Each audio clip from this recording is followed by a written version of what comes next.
play James Bond. One of the ideas that was looked at from time to time was the possibility of exploring Bond's roots to show where he had come from, to show his background. And he's always been a veteran character. He's been a fellow who is experienced. Cubby felt we shouldn't really look backwards. Instead of creating a story which deals with Bond's beginnings, the writers return to the source. The short story is basically the beginning of the film. Whoever she was must have scared the living daylights out of her. Smерть spionum, that's used in the opening sequence, those words meaning death to spies in Russian, come from Smерть, which is the organization that was in the early Fleming books, an assassination organization within Russia to liquidate foreign spies. Wilson and Maybaum make Fleming's female assassin the central character of the new story. As writing begins, the part of James Bond is yet to be cast. We weren't quite sure exactly how to go with the part, so we sort of wrote it fairly middle of the road. We didn't make it as comic as it had been with Roger. We were actively looking for a replacement, which is no easy task, believe me. We have tested people from time to time between films. Basically, you've got to have a guy who's looks handsome, fit, right height. He's got to have humor, and it's got to be hard. The first test was Sam Neill. So you're Tatiana Romanova. My friends call me Tanya. My friends call me Bond. James Bond.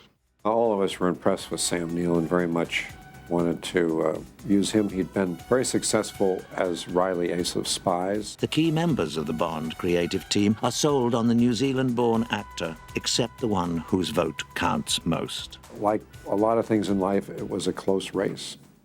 An actor who has long been high on the list of candidates is Timothy Dalton, who is first approached for On Her Majesty's Secret Service. Cubby did want him very much. He thought he would be a splendid Bond. I was about 24, 25 then. Had a good career as a young man in films, having done The Lion in Winter, Cromwell, Mary Queen of Scots, Wuthering Heights. And Mr. Broccoli very kindly asked me if I'd be interested. But when he came in for the interview, Timothy himself said, "I just think I'm too young for this role." I think Bond should be between about 35 and 40. And as a 25, 26-year-old, you know, it would not have been right. He wasn't ready for it, obviously. Dalton turns the role down in 1968, but Broccoli feels he's a good choice and continues to pursue him into the 1970s and 80s. Cubby and I met Timothy Dalton on several occasions. We invited him into the studio in MGM 6 or 7 years ago. He seemed to have a sort of interesting side to him that we thought we might be able to use and explore for a new Bond. But Dalton's commitment to the film Brenda Starr means he will be unavailable when the Livingday Lights begins production. There was a desperate search on for a James Bond. These very famous people wanting to play James Bond.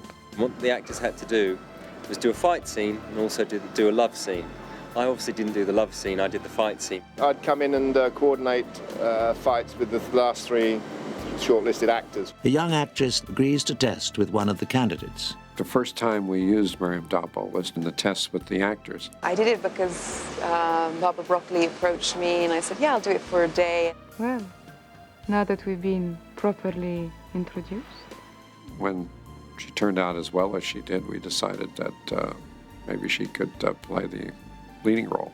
I was thrilled. It was like, wow, I got a part in a movie and it's a Czechoslovakian girl, she's a cellist, so I'm going to be doing all these wonderful things. And my God, I'm in a Bond movie, me. Meanwhile, an actor many think is ideal for the role is coming to the end of his network television contract. Someone that we'd always considered was Pierce Brosnan. Pierce was so keen on becoming Bond. We decided to test Pierce. And I came down here to Pinewood and we did extensive testing for 3 days. I cut the tests together, presented them to Cubby, and we sat in the theatre and he slowly nodded his head. When I was cast as Karamilovi in The Livingday Lights, at the time, Pierce Brosnan was supposed to play the part. When it actually happened that he was going to play Bond, it was wonderful. They were so delighted. The other roles are quickly cast. Dutch actor Jeroen Krabbe is approached for the role of Koskov. We first saw him in Soldier of Orange, of course, where he was magnificent. I had one wish, which was to be in a James Bond movie. Ever since I'd seen the first ones, when I was 12, 13, 14. When an opportunity presented itself, we offered him the role. For the part of cold-blooded assassin Necros, the producers hire a dancer turned actor. I think what made it happen was really the incredible coincidence that the character I played was described exactly the way I looked. Rounding out the international cast is Joe Don Baker as Brad Whitaker. Whitaker was a nut. He was a very rich man who had his own army. He thought he was Napoleon or somebody. All of a sudden they said, no, it's postponed for 2 weeks.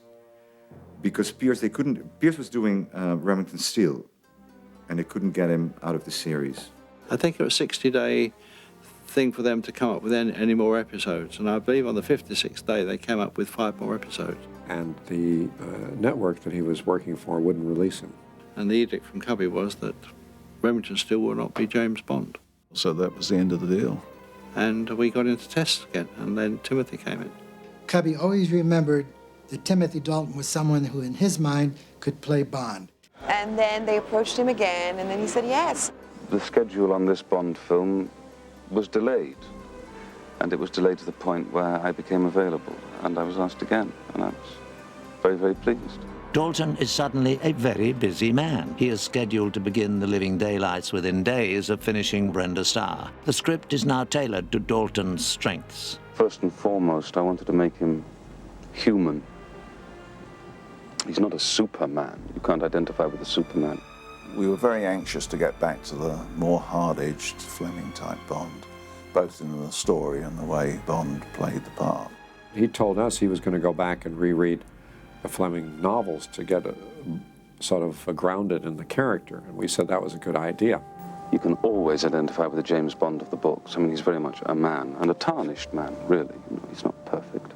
He felt that Bond was a conflicted fellow, and that should appear sort of as a subtext for the character. He agreed that he wanted to play a harder kind of Bond. Timothy wanted, seriously, to change the image quite a bit in that, it wasn't necessarily this guy in the tux. He wants to be a tougher character. He was going to be James Bond. No room for laughs and jokes. I wanted to capture that occasional sense of vulnerability, and I wanted to capture the spirit of Ian Fleming. We were very happy with that. Filming begins on Gibraltar on September the 17th, 12 days before Dalton is scheduled to arrive for makeup and wardrobe tests. Bond film veterans B.J. Worth and Jake Lombard contribute to the pre-credits parachute jump. We filmed on Gibraltar and we did a little skydiving sequence out there. Jumping out of a Hercules was relatively straightforward. It was the landing, because it is very inhospitable terrain. The winds were very squirrely all over the Rock of Gibraltar. B.J. Worth and his boys had quite a tricky job. They had us landing in places that were extremely hazardous, and actually a couple of them they were going to do with a crane and lower somebody down, and we figured we could probably do it better ourselves and much, much easier. And we ended up getting lucky. The 3 landings of the 3 00 agents, we did all in one day and just knocked them off, boom, boom, boom. One stunt poses problems for the filmmakers. We were faced with a situation about the stunt with the Land Rover. We decided to go out into the Mojave Desert and take a lightweight Land Rover out there and drop it with somebody on it and see what happened. You can't just start dropping cars out of the sky and hope that they land safely. We were planning to use a parachute so we could do take 2 with the Land Rover. We attempted it twice, and on the second occasion, the parachute that they put inside didn't open. It got wrapped around the Land Rover.